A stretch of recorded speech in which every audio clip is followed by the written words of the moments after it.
What's up guys, it's me, Daniel with VintageMagic.com, and thanks again for watching one of my videos.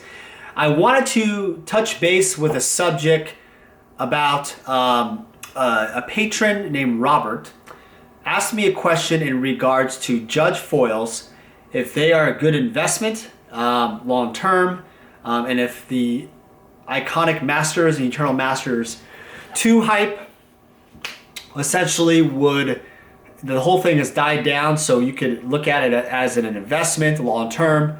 But it got me thinking, because I want to share something very interesting. I had a customer, and I'll be selling this Unlimited Black Lotus here on eBay here soon for a customer. He sent this Unlimited Black Lotus in a frame, a picture frame. And he had this card for a very, very long time. I think it was passed down for, he has some other cards too he needs to find. And I'm not going to name the guy because you want to keep private, but it was in a bubble envelope and a picture frame. A picture frame. Now, I'm not sure if this is the way it was done before or this is the way it was packaged to send to me. The card is definitely real. But the story behind it is pretty much, it was a collectible. It's something that he knew that it would be something valuable. It meant something in part of history. It was something that was collected. And it made me realize that these Judge foil cards, while they used to be something collectible, I don't think they're going to be collected long term anymore. I find that the Wizards has changed its complete structure of collectability of Magic the Gathering as we know it. You tried the Mox Opal, the Kaladesh Masterpiece set, you tried the Invocations, trying to do collectability. You tried to do Expeditions, gone. What is collectible about Magic the Gathering? That's today's topic. What is collectible? Ask yourselves, is there anything in Magic that you collect that is, you feel confident that you can put your hard-earned money and it can go up in value? Because I want to be honest with you guys, collectors will tell you they don't like losing money, or even breaking even's fine, but losing money by fractions of 1/2 instantly overnight is fucking dangerous. Judge foils. Horrible investment in my opinion. The market in that area has tanked so much. There were so many collectors that invested in Judge foils. So many people that got hosed. So many vendors that had Judge foils. They're not worth as much as they used to. It's because the demand of them have gone so low, at an all-time low. And it's because no one gives a shit about Judge foils because they're not really collectible. Because the fear is in everybody's eyes. That Wizards is basically telling everybody that I'm going to print whatever the hell I want the next week, and your collection is minus 50% instantly. It doesn't matter anymore. That's part of collecting, is that there's a perceived scarcity, a perceived value, a perceived history that you have for tests of time. And what's going on with Magic right now is there's no collectability in it anymore. I don't know, I don't know about you. Please put me in the comments below. Am I completely off base? Do new players, do they collect all the new sets, put them in binders, get play sets of them, enjoy, looking at the pictures and the artwork? Or are you just buying the cards to net deck and play them in tournaments and try to win a Grand Prix or a local game store event? Maybe EDH. Sure, EDH is bringing back collectability in some fashion. But Magic in general, I don't think collectability is growing. I'm sorry to say, it is not like the good old days of framing the Black frickin' Lotus. Not happening. There's no such thing. And it's really sad to me. It's actually one of the saddest things to me that there is so much decline in collectability that I find like people there's just like confidence downer. It's like a summer heat wave of just sadness of collecting. I don't see people enthusiastic about Magic collecting. I don't see it anymore. You know, they're going to be releasing the Unstable set, and that's going to be truly a collectible set. And I know in the 25th anniversary, they're going to be releasing this limited edition stuff, and it's going to be similar to Collector's International Edition. I can tell. They're going to do something very special.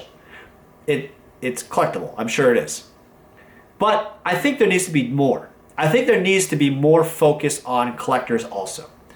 I think they're doing a great job. I think Wizards are doing a great job on the Pro Tour.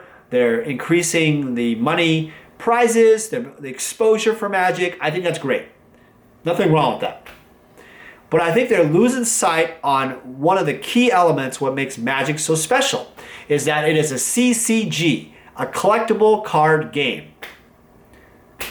That's what made Magic on the map. It's special because it's a card collectible game. Not because it's a game you only play, but it needs to be collected.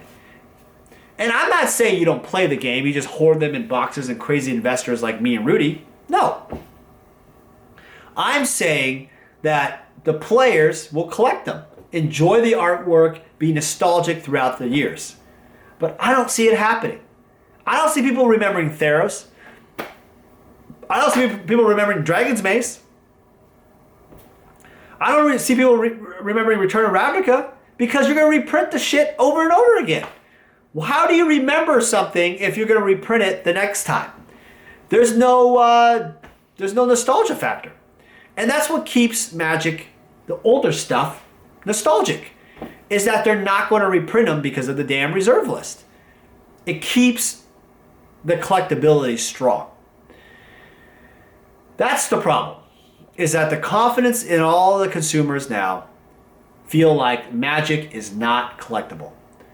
It's not there anymore. Answer your question, Robert, patron of mine. Judge Foils. It's a collector item. It's also to pimp out your decks and EDH. Yeah, I can see that.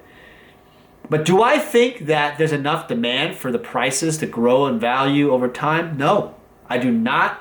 No, I do not. I don't see it happening because they're always going to print something else. When you talk about something pimping your deck or something more collectible, you're going to get tired. It's like wallet saturation. Your money cap, your market cap for how much money you can spend in collectibles and luxury goods can only go so far. You're going to get exhausted. You don't have enough money in your wallet. How are you going to collect something if they reprint it again in a different form and what you purchased is half the value the next week or whatever?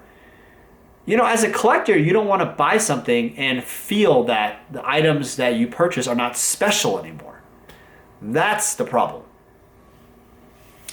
So I hope I answered the question there, Robert. It kind of has a turnaround answer, but I think that the bigger issue that I brought up today is that collectability. You know, I remember opening packs of Ice Age Revised, putting the cards into binders, organizing them by color, by alphabetical order, whatever. Really appreciating the cards as not only the artwork, but also playing the game. And hang out with friends and, just really kind of talking about all the cards, but collecting them. And I don't see that anymore. I see people opening the cards, going right to the top end, expensive money value cards, what are playables. They're not talking about all the commons, the special fun factor cards anymore. They're just going right to the cards that are worth money. It's sad. It's pretty damn sad. So, I thought I would address that in a very realistic way. That I have a true concern that Magic's collecting is dying. It's dying. It's dying, and it's been dead for a very, very long time. You know, I think another thing what makes Magic dying in collectability is that I think the cards are not, they don't really, like every set has maybe a couple cards that really stand out.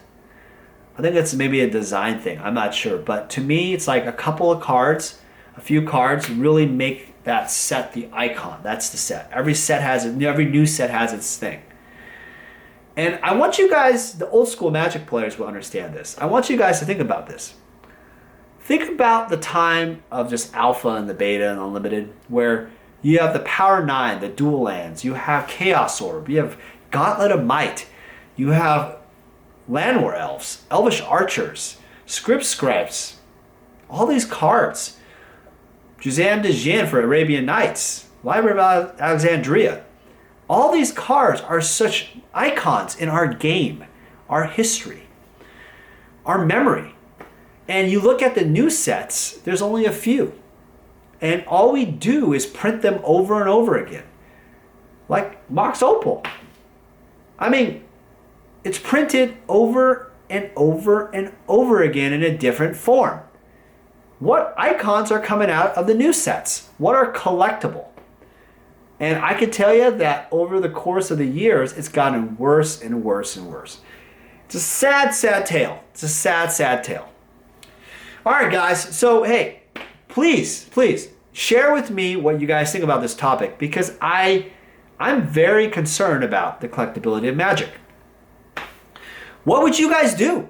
I mean, what would you guys do if you were Wizards and you could improve the collectability of today's Magic the Gathering landscape? What would you do? Would you put insert cards? Would you put like artist proof cards in there? Would you put like redemption cards to design a Magic card or something? So that it would bring back the community together in terms of collecting and something different, something unique flavor. What would you do? What would you do to make Magic collectible again? Seriously, hashtag make Magic collectible again. That's all I got, guys. Thanks again for watching. Talk to you guys later.